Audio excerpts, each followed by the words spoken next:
yang lain berubah, Saiki tetap biasa-biasa aja. Pokoknya Teruhashi pengen bikin Saiki bilang Ofu hari ini. Nyampe deh mereka di tempat ramen, makanya lu siapa Jing? Tempatnya bikin Teruhashi bilang Ofu. Dikira bakal ke tempat elegan gitu. Saiki udah prediksi hal ini sih, Teruhashi nggak akan mau ikut ke tempat ginian. Terus Nendo dan Kaido bakal benci sama si Dewi, dan akhirnya Teruhashi ngejauhin Saiki. Cuman pas Teruhashi mau izin pergi, Kaido malah bilang kalau Dewi nggak akan mungkin makan di tempat ginian. Jadi susah kabur lah dia. Mereka akhirnya masuk ke dalam. Selain dalamnya mengerikan, pemilik tokonya juga Ofu. Teruhashi masih nyoba mikir positif, tapi pas makanannya datang, Ofu. Mereka nggak mungkin makan ramen ini. Beda sama Teruhashi yang mau jaga image Dewinya. Padahal Nendo aja sampai protes, Dewi makanannya ginian ya. Saiki agak kagum sih sama Teruhashi yang berjuang sampai segitunya. Beres dari sini, mereka jadi bertiga lagi. Pas mau misah, ada ibunya Kaido nyapa mereka. Si ibu ngajakin teman-temannya Kaido buat mampir. Nendo yang gabut oke-oke aja. Si ibu bilang ada puding kopi buat cemilan. Saiki juga ikutan mampir deh. Kaido ini ternyata orang kaya. Kamarnya aja luas banget. Nendo langsung ngerusuh di sana. Dia nemuin satu buku aneh nih. Kaido langsung keringet dingin. Soalnya itu catatan wibunya dia. Biar Kaido tuh wibu akut, dia bersikap normal kalau di depan ibunya. Gak disangka nih, si ibu ternyata orangnya strict banget. Saiki sama Nendo ditanyain mau lanjut kuliah kemana. Padahal mereka masih kelas 10. Gara-gara jawaban mereka ngawur, cemilannya diambil lagi dan dikasih kumpulan soal. Si ibu ngelarang Kaido buat temenan sama mereka. Tapi mah, gak ada tapi-tapian. Mamah Bagong, si ibu balik lagi ngecek tugas mereka. Yang ternyata udah selesai semua. Si ibu mikir jangan-jangan mereka berdua adalah jenius. Akhirnya Kaido tetap dibolehin temenan sama mereka. Tapi catatan wibunya kebaca sama si ibu nih. Apa ini cara mendapatkan Sharingan? Mampus. Bentar-bentar, napas dulu. Ceritanya Saiki nggak sengaja ngedenger isi hati orang yang sengsara banget. Yang ternyata adalah si Magician. Tolongin Master, please please please. Si Magician lagi kebingungan gara-gara asistennya nggak bisa tampil di show nanti malam. Padahal pertunjukan kali ini penting banget karena mantan istrinya bakal nonton. Mereka lanjut lihat alat sulapnya. Kotak ini seharga NFT. Buset, katanya si asisten luka gara-gara trik kotaknya gagal. Untung cuma dikit lukanya.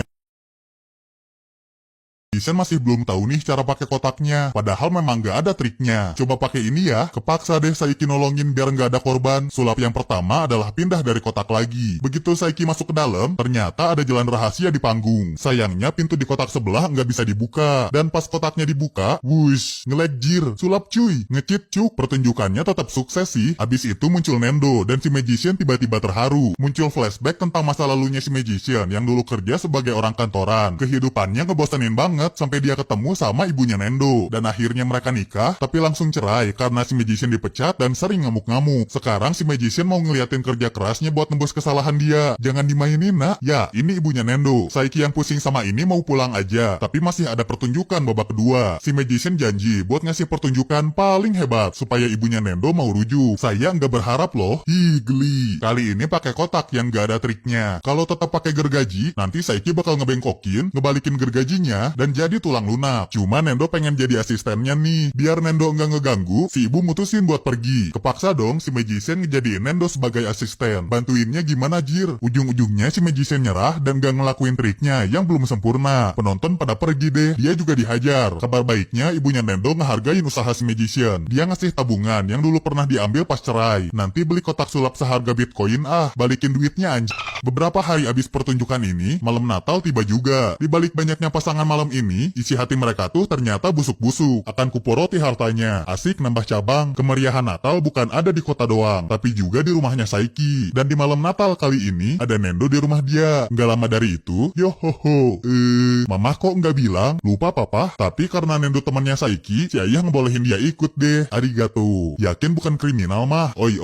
Cuman karena Nendo percaya sama acting si ayah, mereka jadi akrab. Beda sama Saiki yang ngasih tatapan julid sejak bayi. Nendo percaya soalnya nggak pernah ada Santa ke rumahnya. Ya, ayahnya kan udah meninggal. Ngedengar itu, orang tuanya Saiki pergi dulu ke kamar lain. Dan gak lama kemudian, ada Santa kekunci di luar rumah. Kata papa kan bukain. Lupa papa? Jingle bell. Saya Santa bukan gembel. Wah, satan. Nendo langsung percaya sama acting ini. Rusanya mana om? Ada di luar. Tolong hamba Dewa Saiki. Rusanya beneran ada di halaman. Alasan si ayah jadi Santa sih buat ngasih hadiah ke Nendo. Padahal sebenarnya dia juga selalu dapat hadiah dari ibunya kok. Gak guna dong gua jadi Santa abis Natal berjalan, hari penting selanjutnya adalah tahun baru. Saiki sekeluarga datang ke kuil nih buat berdoa. Katanya sih si ayah bakal ngedoain hal yang sama si ibu. Cuman pas mulai berdoa, semoga menang slot ya Dewa Saiki. Oi, Saiki sih nggak berdoa karena punya kekuatan dukun. Tapi kalau hal yang diminta, dia minta satu hari yang tenang, yang nggak akan mungkin terwujud. Tiba-tiba ada Kaido di kuil. Dia bingung nih mau jadi mode wibu atau normal. Si ibu seneng banget soalnya doanya biar Saiki banyak teman baru aja terwujud. Sekarang giliran Kaido yang berdoa. Semoga banyak teman. Beres itu, aku baru saja mengalahkan dewa. Dan doanya Kaido juga dijawab. Soalnya Hairo ikut ngumpul sama mereka. Sekarang lanjut ke giliran Hairo yang berdoa. Semoga bisa dapat rival yang jawaban dari doanya adalah Nendo. Sudah kuduga, Nendo juga mau berdoa di kuil, tapi caranya salah. Diajarin deh sama si ayah. Semoga Saiki dapat pacar. Oi, jelas dong jawaban doanya siapa? Yaitu Teruhashi. Si ayah aja sampai kaget. Saiki yang gak mau ngumpul-ngumpul langsung pulang. Tapi mereka malah diajak pesta ke rumah. Oh iya, Teruhashi sih gak akan berdoa. Tiap tahun dia datang ke kuil tuh cuma buat jadi dewi. Sekarang rumah tempat Saiki istirahat udah jadi tempat rumpi. Lagi-lagi si ibu terharu banget sampai nggak sengaja bilang Saiki itu seorang dukun. Apa? What? Nani? Cuma apal 3 bahasa. Suasananya jadi aneh. Si ayah berusaha ngalihin obrolan, tapi malah makin suram. Jadilah Saiki numpahin